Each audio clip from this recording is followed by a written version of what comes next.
Hi, this is Dave Prata. Thanks for checking out my album. It's a little different, so I wanted to explain what this album is and what it isn't. I think for many of us, 2020 was a reality check that forced us to take stock of our lives. When the pandemic put a frustrating stop to the project I'd been working on, I started looking at my archive of demos. I'd recorded dozens of demos over the years, always with the intention that someday I'd re-record those songs properly with a full band. They weren't intended to be heard in their raw form by anyone but me. Now, 18 years since I last actually played in a band, I'm acknowledging the reality that those days are gone, and all these songs will die with me unless I release them into the wild in their current state. I've assembled 10 of those songs here into what I think is a cohesive album.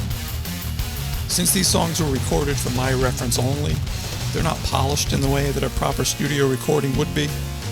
Most of the parts were recorded in one take, and the performances aren't necessarily perfect, just good enough. About half of the guitar solos are missing.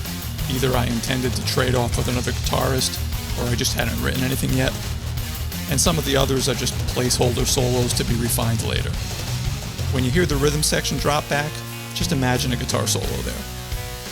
Otherwise, these are all complete songs with drums, bass, guitars, and vocals from start to finish. Just about everything was recorded in my apartment at various times in the last 20 years. I've cleaned up the tracks as well as I could without being able to set foot in a proper recording studio. I hope the discerning listener can overlook the imperfections and just hear the songs the way I hear them in my head. Thanks for listening. I hope you enjoy.